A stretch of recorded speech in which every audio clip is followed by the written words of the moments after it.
오늘 제목을 가나안 여인의 믿음, 이런 제목으로 함께 말씀을 대하겠습니다. 우리가 얼마 전까지 코로나 팬데믹 상황을 경험을 했습니다.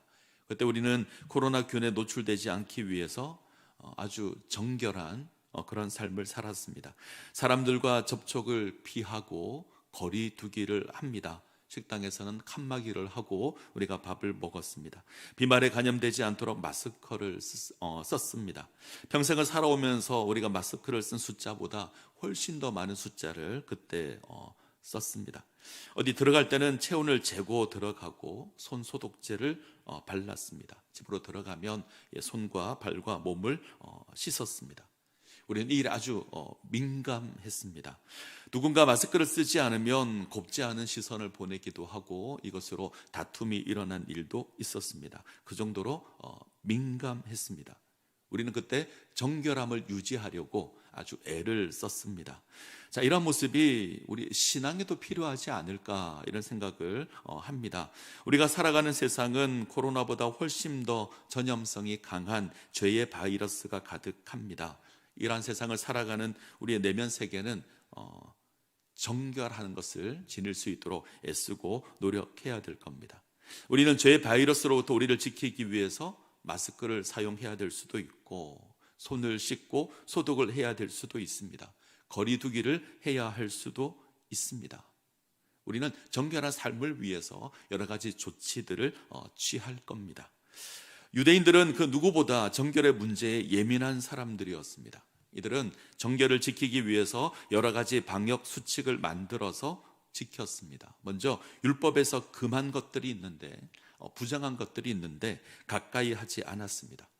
사람들의 시체나 동물의 사체, 무덤, 혈루증이나 문둥병 같은 부정한 병, 부정한 짐승, 이처럼 부정한 것들이 있습니다.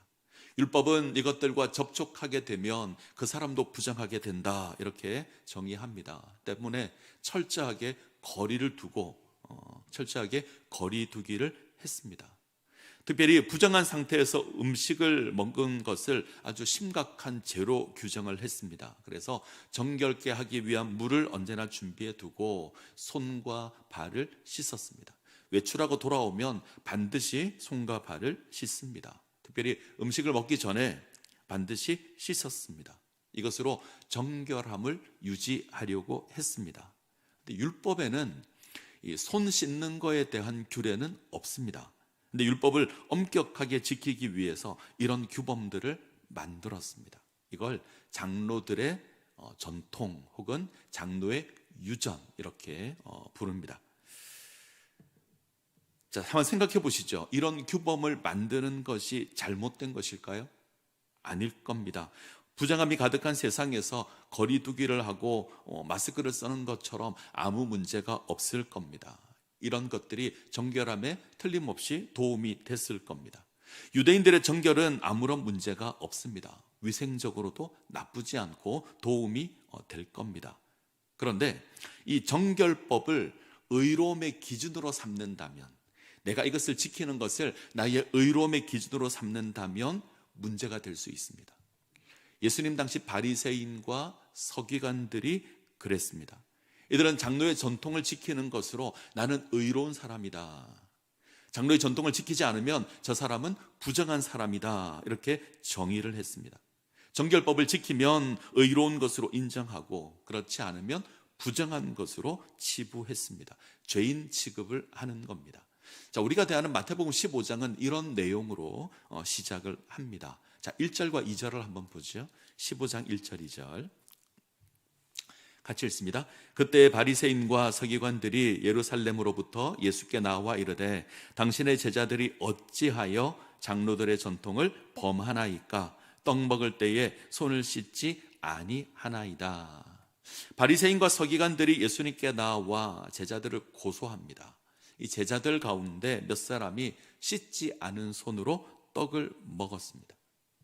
유대인들이 가지고 있는 장로들의 전통, 이것을 어긴 겁니다. 그래서 예수님께 나와서 제자들을 고소하는 거죠. 어떻게 장로의 전통을 범합니까? 어떻게 씻지 않은 손으로 음식을 먹을 수 있습니까? 제자들에게 문제가 있다는 겁니다. 제자들이 정결하지 못합니다. 자, 그러자 예수님께서 답을 하시는데 두 가지로 답을 하십니다. 하나는 유대인들의 외식입니다. 자, 3절을 한번 볼까요? 마태복음 15장 3절 같이 읽습니다. 대답하여 이르시되 너희는 어찌하여 너희 전통으로 하나님의 계명을 범하느냐. 자, 예수님의 대답을 잘 보시죠. 어찌하여 너희 전통으로 하나님의 계명을 범하느냐. 예수님께서는 장로들의 전통, 하나님의 계명 이 두 가지를 구분합니다. 그리고 이 장로들의 전통으로 하나님의 계명을 어기고 있다. 유대인들은 이렇게 생각하지 않죠. 그들은 하나님의 율법을 지키기 위해서 여러 장로들의 전통을 만들었습니다. 그리고 장로의 전통에 권위를 부여했습니다. 이걸 잘 지키는 것과 율법을 지키는 것을 같다고 생각했습니다. 근데 예수님은 그것을 부인합니다. 장로들의 전통을 지킴으로 율법을 잘 지키는 것처럼 보이지만 사실은 그렇지 못하다. 자, 예를 하나 보겠습니다. 자, 4절부터 보죠. 4절, 5절, 6절 같이 읽겠습니다. 하나님이 이르셨으되 내 부모를 공경하라 하시고 또 아버지나 어머니를 비방하는 자는 반드시 죽임을 당하리라 하셨거늘 너희는 이르되 누구든지 아버지에게나 어머니에게 말하기를 내가 드려 유익하게 할 것이 하나님께 드림이 되었다고 하기만 하면 그 부모를 공경할 것이 없다 하여 너희 전통으로 하나님의 말씀을 폐하는도다. 율법을 보면 부모를 공경해야 된다라는 계명이 두 가지가 있습니다. 첫 번째는 말 그대로 내 부모를 공경하라. 이거는 제5계명입니다. 자, 또 하나가 있습니다. 부모를 비방하면, 부모를 거역하면 반드시 죽임을 당한다. 이런 계명도 있습니다. 이 두 계명이 의미하는 건 자녀들은 마땅히 부모를 공경해야 하고 순종해야 한다는 겁니다. 아주 귀한 계명입니다. 자, 유대인들에게는 서원이라는 게 있습니다. 하나님께 어떤 것을 드리거나 일정한 기간 섬기기로 맹세하는 것이 서원인데 이 서원이 신앙에 있어서 굉장히 중요합니다. 근데 장로들은 전통을 하나 만들었는데 하나님께 드리는 서원이 부모를 공경하는 것보다 앞선다. 하나님께 서원하는 것이 부모를 섬기는 것보다 우선되다. 이런 전통을 하나 만들었습니다. 그래서 유대인들은 자신의 재물로 부모를 섬겨야 하는데 부모를 유익하게 섬겨야 될 재물이 있는데 이것을 하나님께 드리면 부모를 섬기지 않아도 된다고 생각합니다. 이것을 이제 마가복음을 보면 고르반이라고 합니다. 고르반은 하나님께 드림이 되었다 이런 뜻입니다.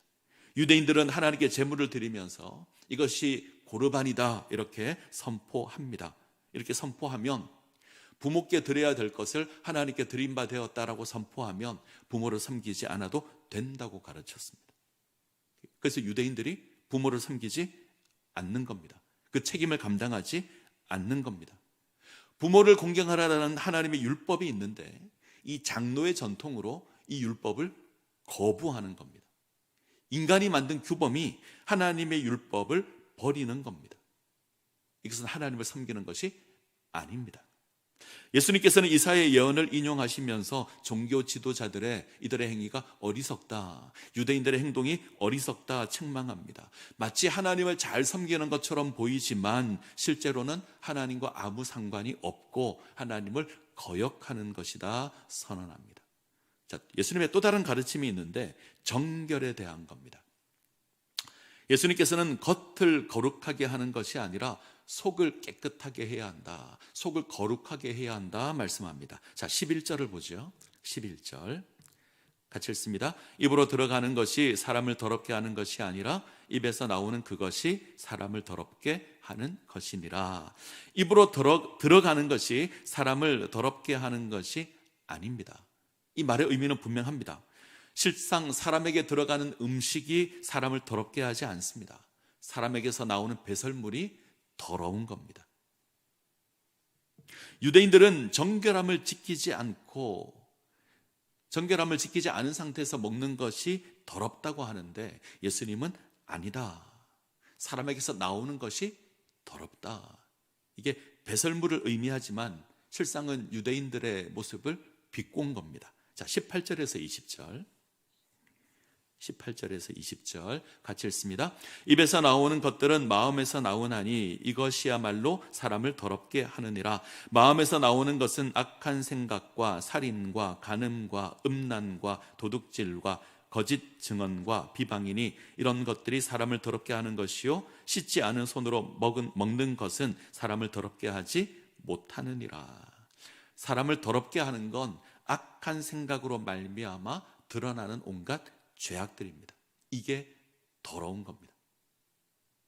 겉으로 치장된 정결 규례가 중요하지 않습니다. 겉으로 깨끗한 척하지만 막상 살아가는 모습이 죄악이 가득하다면 그것은 깨끗한 것이 아닐 겁니다. 자, 이것은 하나님과의 관계에서 아주 중요합니다. 아무리 그 사람이 거룩한 모습을 지니고 있다고 해도 하나님의 뜻을 행하지 않는다면, 그의 삶이 죄로 가득하다면 하나님과 상관없을 겁니다. 그건 거룩한 것이 아니라 더러운 것입니다. 정결한 것이 아닙니다. 아무리 열심히 제사를 드리고 절기를 지키고 어떤 인간적인 규범을 만들어 지킨다고 할지라도 하나님의 뜻을 행하는 것이 아니라면 하나님을 거역하는 겁니다. 하나님을 섬긴다고 하지만 삶이 죄악으로 가득하다면 그 사람은 거룩하지 않은 겁니다. 자, 이거 기억하고 오늘 읽은 말씀을 보면 좋을 것 같습니다. 자, 오늘 우리가 읽은 말씀을 보면 예수님께서 두로와 시돈 지역으로 가십니다. 지난주에 우리가 게네사렛을 살폈는데, 게네사렛은 유대인과 이방 지역의 경계선입니다. 유대 지역과 이방 지역의 경계선이 게네사렛이고요, 두로와 시돈은 이방 지역입니다. 오늘로 말하면 이스라엘 북쪽에 있는 시리아라고 하는 나라가 여기에 해당할 겁니다. 예수님께서는 사마리아 지역을 지나가는 것처럼 이제 이방 사람들이 거하는 이방 지역을 지나가십니다. 성경에 두로와 시돈 자주 등장하죠. 아주 번창했던 도시입니다. 오래전부터 해상 무역이 발달해서 아주 번성했습니다.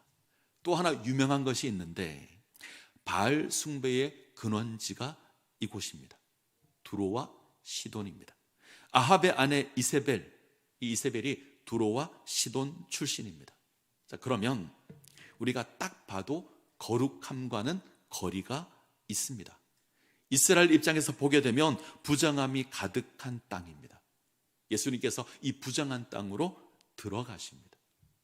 이곳에 들어가셨는데 한 여인이 예수님을 찾아옵니다. 이 여인이 예수님을 향하여서 자신의 딸이 더러운 귀신에 들렸는데 고쳐주실 것을 간구합니다. 자, 마가복음 7장 26절을 보죠. 마가복음 7장 26절. 자, 자막을 보겠습니다. 같이 읽습니다. 그 여자는 헬라인이요 수로보니게 족속이라 자기 딸에게서 귀신 쫓아내 주시기를 간구하거늘. 자, 마태복음의 이 사건을 마가복음도 똑같이 다룹니다. 근데 마가는 이 여인에 대해서 자세하게 소개합니다. 이 여인은 헬라인이고 수로보니게 출신입니다. 수로보니게 출신이라는 것은 수리아 지역의 페니키아 출신이다. 쉽게 표현하면 귀족 출신이다, 이런 뜻입니다. 아마 이 여인은 아주 지위가 높은, 아마 고상한 여인이었을 겁니다. 이 고상한 여인이 지금 예수라고 하는 유대인에게 간구하는 겁니다. 엎드려 절을 한다. 굉장히 파격적입니다. 마가는 이 파격적인 이미지를 그립니다. 근데 마태복음은 조금 다릅니다. 자, 15장 22절을 보죠. 15장 22절 같이 읽습니다. 가나안 여자 하나가 그 지경에서 나와서 소리 질러 이르되 주 다윗의 자손이여 나를 불쌍히 여기소서 내 딸이 흉악하게 귀신 들렸나이다 하되. 마태는 이 여인을 한 단어로 정의합니다. 가나안 여인. 이 여인이 헬라인이었다, 수로보니게 출신이다, 이런 얘기 하지 않습니다. 모든 설명 다 지워버리고 가나안 여인 하나로만 정의합니다. 가나안은 대대로 이스라엘을 대적했던 원수입니다. 두로와 시돈이라는 더러운 땅에 살고 있는 이스라엘의 원수에 해당하는 부정한 여인. 정결함을 이야기한다면 절대 가까이 할 수 없는 부정한 존재입니다. 더러운 존재입니다. 자, 재미있는 그림이 그려집니다. 방금 전 예수님은 스스로 깨끗하다 말하며 스스로 정결하다 말하는 바리새인과 서기관을 만났습니다. 이제 예수님은 더럽고 부정하다고 취급당하는 가나안 여인을 만납니다. 마태복음의 저자는 이 두 가지를 비교하면서 무엇이 정결한가, 무엇이 부정한가, 어떤 것이 정결한 것이고 어떤 것이 부정한 것인가, 이 이야기를 합니다. 자, 오늘 우리가 대하는 사건은 네 장면으로 이루어져 있습니다. 첫 번째 장면은 여인과 예수님입니다. 여인은 예수님을 보고 소리를 질러 간구합니다. 다윗의 자손이여 나를 불쌍히 여기소서, 내 딸이 흉악하게 귀신 들렸나이다. 근데 예수님이 반응하지 않습니다. 침묵하십니다. 아무 말도 하지 않습니다. 우리가 아는 예수님이라면 기쁘게 고쳐 주어야 할 것 같습니다. 근데 아무 말씀도 하지 않고요, 무시하십니다. 이 첫 번째 장면입니다. 자, 두 번째 장면은 제자들과 예수님입니다. 예수님께서 침묵하지만 여인은 따라오면서 계속 소리를 지릅니다. 그러자 제자들이 나서죠. 이 귀찮게 구는 여인을 빨리 돌려보내기를 원합니다. 제자들이 이렇게 고백합니다. 그 여자가 우리 뒤에서 소리 지르니 그를 보내십시오. 이때 보낸다는 건 병을 고쳐서 보내라는 겁니다. 이에 예수님께서 나는 이스라엘의 잃어버린 양 외에는 보냄을 받지 않았다. 저 여인과 나는 상관이 없다. 저 여인과 저 여인의 딸과 나는 상관이 없다. 두 번째 장면입니다. 자, 세 번째 장면은 다시 예수님과 여인입니다. 이 여자가 이제 예수님 앞에 와서 절을 하며 간구합니다. 주여 저를 도우소서. 자, 이때 예수님께서 자녀의 떡을 취하여 개들에게 던짐이 마땅하지 않다 말씀합니다. 자, 침묵하셨던 예수님께서 이제는 여인을 무안하게 만듭니다. 어쩌면 모욕적인 겁니다. 자녀의 떡을 개에게 던지지 않는다. 아주 기분 나쁜 고백입니다. 이때 자녀는 이스라엘 백성을 의미하고요, 개는 이방인을 의미하는 표현입니다. 예수님께서는 유대인들의 우선권을 선언합니다. 자녀가 먹을 떡을 개들에게 던짐이 마땅하지 않다. 이 여인을 마치 개와 같이 취급하고 무시하고 모욕하는 겁니다. 우리가 이런 대접을 받았다면 어떻게 할 것 같습니까? 여러분들이 이런 대접을 받았다면 어떻게 하시겠습니까? 저라면 기분 나빠서 자리를 박차고 나왔을 겁니다.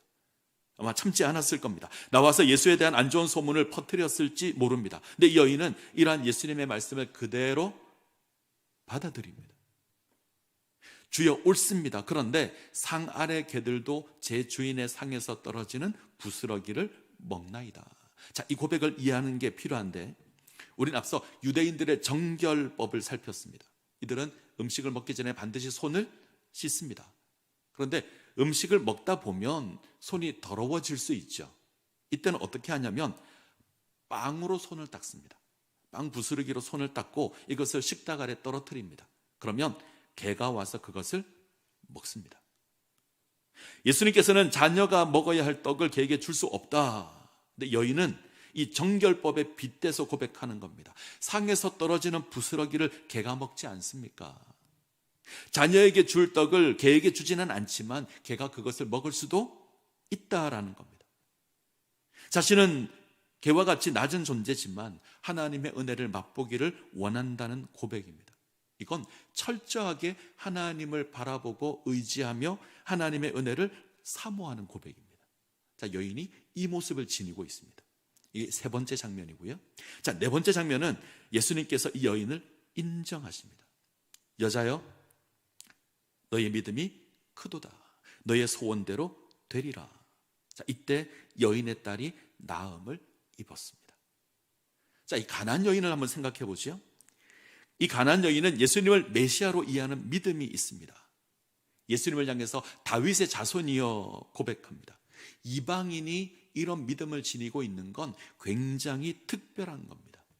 그리고 예수님을 경배합니다.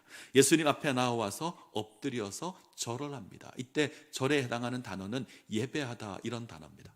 동방 박사들이 아기 예수를 경배할 때 사용한 단어가 이 단어입니다. 여인은 예수님을 메시아로 알고 있고 예수님을 경배합니다. 부정한 여인인데, 더러운 여인인데 예수를 알고 예수를 경배하고 예수를 고백합니다. 이것으로 믿음으로 갑니다.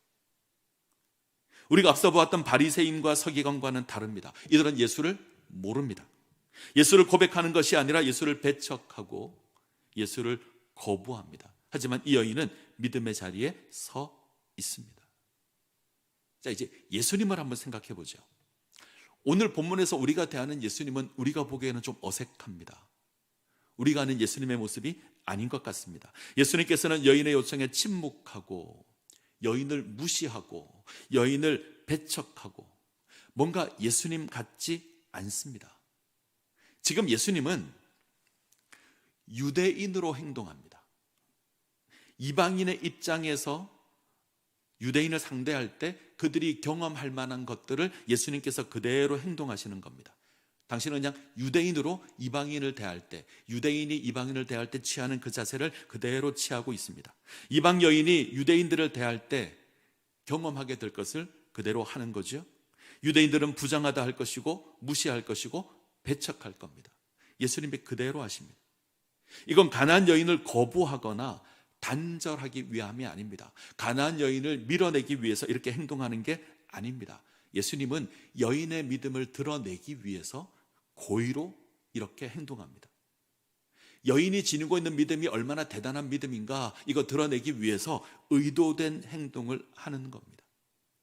유대인들에게 보이기 위한 겁니다. 제자들에게 보이기 위한 겁니다. 예수님께서 생명의 떡으로 이 땅 가운데 오셨습니다.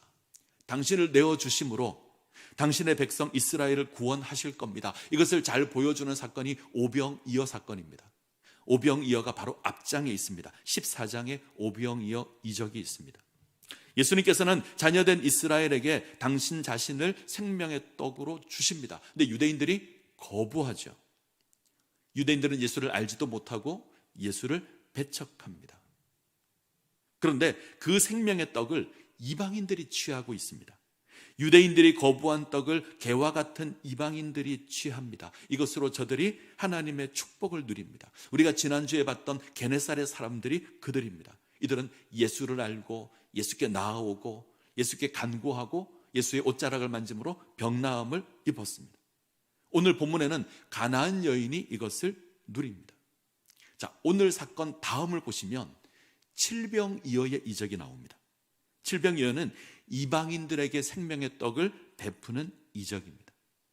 유대인들이 거부한 그 생명의 떡을 이방인들이 풍족하게 누리는 겁니다. 예수님께서는 이스라엘이 거부한 하나님의 은혜를 이방인들이 누리고 있다, 이걸 드러내기를 원합니다.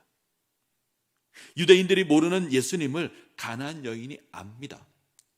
이 믿음을 확인하기 위해서 예수님은 유대인 남자처럼 행동을 합니다. 자, 가나안 여인은 예수를 알죠. 다윗의 자손이라 부릅니다. 유대인들이 배척한 그 예수를 가나안 여인은 경배합니다. 이것으로 누가 하나님의 백성인지, 누가 거룩한 백성인지 마태는 드러내고 있습니다. 자, 무엇이 정결한 거죠? 무엇이 더러운 것입니까? 정결법으로 치장하는 유대인들이 정결한 것이 아닙니다. 그들은 스스로 정결하다 주장하지만 하나님을 알지 못하는 더러운 존재들입니다. 인간의 정결 규례는 지키지만 그들의 삶은 악한 생각으로 가득합니다. 하나님과 아무 상관이 없는 자들입니다. 도리어 부정하다 치부되는 이방인들이 정결합니다. 저들은 하나님 앞에 세워질 수 없는 존재들인데 하나님을 찾고 하나님의 아들을 알고 그 앞에서 엎드려서 경배합니다. 저 이방인들이 정결합니다. 어떻게 해야 정결할 수 있습니까? 손을 씻어야 정결할 수 있습니까? 유대인들은 그렇게 생각했습니다. 더러운 것, 부정한 것 멀리하고 손을 깨끗하게 씻는 것으로 정결하게 된다. 장로의 전통을 열심히 지키면 정결하게 된다. 그렇게 생각했습니다. 그래서 이들은 이방인들을 대할 때도 거리를 둡니다. 저들은 더러운 존재라고 해서 함께하지 않습니다. 이방인의 집에 들어가지도 않고 이방인과 함께 먹지도 않습니다. 근데 예수님은 반대로 행동하시죠. 이방 지역에 들어가시고 이방인들을 만나시고 저들을 고쳐주십니다. 예수님께서 말씀하시는 정결은 다릅니다. 하나님을 아는 것이고 하나님을 섬기는 것이 정결입니다. 하나님을 가까이 하는 것이 정결입니다. 이 일을 위해서 예수님 이 땅에 오셨습니다.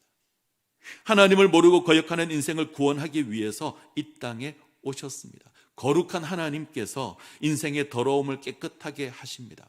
그 방법이 자신을 내어주는 겁니다. 생명의 떡으로 당신을 내어주는 겁니다.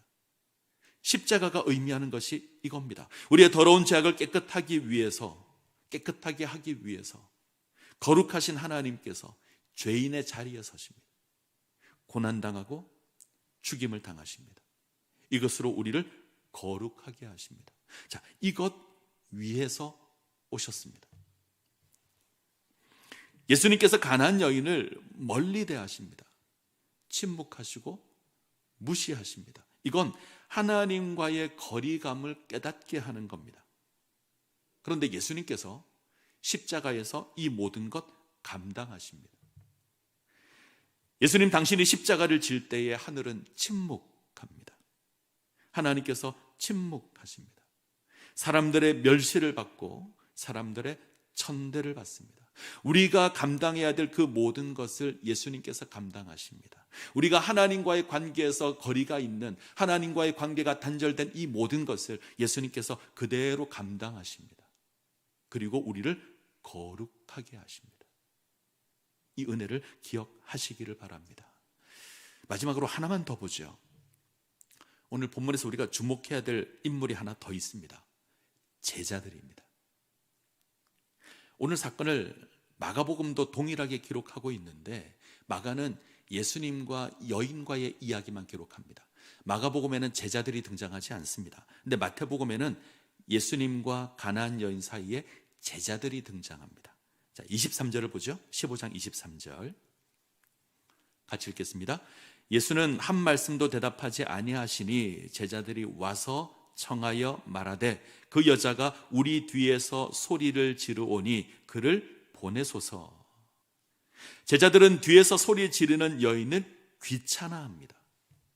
때문에 예수님께 빨리 여인의 부탁을 들어주고 저를 보내십시오.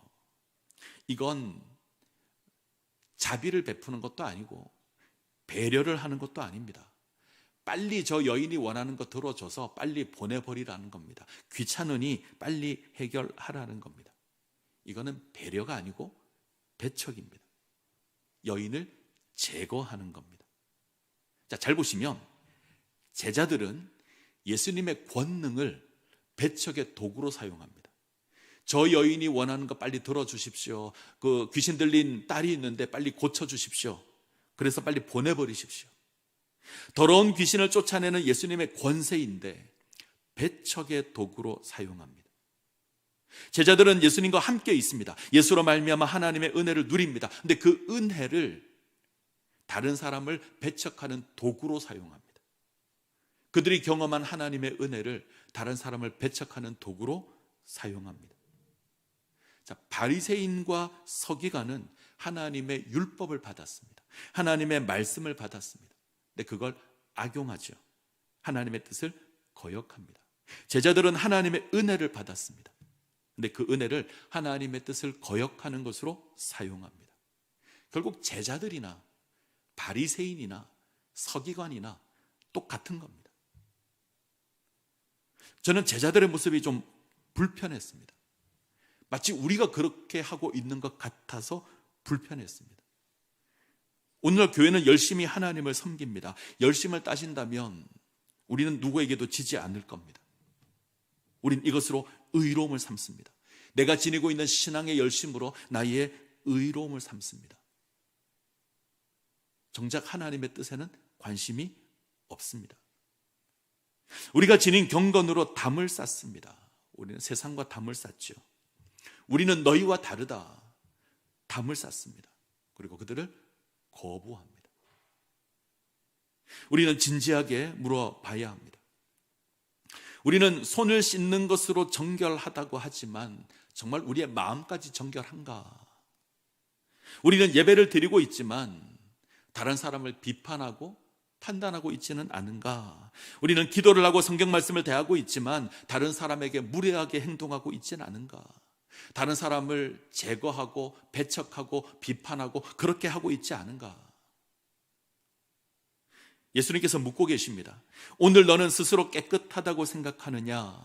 아니면 부스러기의 은혜라도 붙들고 내 앞에 엎드려 있느냐? 다시요. 오늘 너는 스스로 깨끗하다고 생각하느냐? 아니면 부스러기 은혜라도 붙들고 내 앞에서 엎드려 있느냐? 우리는 스스로 깨끗하다고 생각하는 의인입니까? 아니면 하나님의 은혜를 사모하는 죄인입니까? 우리는 하나님의 은혜를 사모하는 죄인이어야 합니다. 우리는 하나님의 은혜로 부름을 입은 죄인입니다. 자, 우리가 하나님의 은혜로 부름을 입었다면 다른 사람을 향해서 그 은혜의 문을 닫으시면 안 됩니다. 우리의 더러움이, 우리의 나약함이 하나님의 은혜로 말미암아 정결하게 되었고 그 은혜를 우리가 누리고 있다면 그 은혜를 다른 사람에게서 닫아버리시면 안 됩니다. 다른 사람에게 열려 있어야 합니다. 우리는 모든 사람을 하나님의 백성으로 대접해야 합니다. 내가 친한 사람만 환영하고 대접하는 것이 아니라 내가 불편해하는 사람까지라도, 내가 잘 인정하지 않는 사람까지라도 우리는 열려 있어야 합니다. 교회는 모든 사람에게 열려 있는 장소가 되어야 합니다. 제자들은 그렇지 못합니다. 하나님의 은혜를 받았는데 제거하는 수단으로 사용합니다. 바리새인이 그랬고 서기관이 그랬습니다. 하나님의 은혜를 받았는데 담을 쌓는 도구로 사용했습니다. 교회는 그런 곳이 되면 안 될 겁니다. 교회는 병원의 응급실과 같습니다. 병원의 응급실은 깨끗하고 건강한 사람을 위한 곳이 아닙니다. 위급하고 병들고 피투성이의 사람들을 위한 곳입니다. 교회는 세상에서 상처받고 외면당하는 사람들을 위한 곳이 되어야 합니다. 무엇보다 죄로 말미암아 신음하고 있는 사람들에게 열린 곳이 되어야 합니다.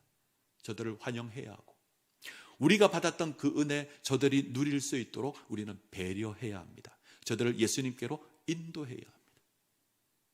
우리는 가난한 자들에게 열려 있어야 하며 이웃을 향하여 열려 있어야 합니다. 그래서 우리가 누렸던 생명의 떡 저들도 누릴 수 있도록 우리는 배려해야 합니다. 이것이 선교입니다. 이것이 우리의 거룩이고 이것이 우리의 정결함입니다. 이 모습 가운데 세워지시기를 간절히 소원합니다. 우리가 은혜를 받았기에, 우리가 거룩함의 은혜를 받았기에 다른 사람에게 열려 있어야 하고 우리가 받은 그 은혜를 함께 나누어야 합니다. 이 사명 감당하시기를 간절히 소원합니다.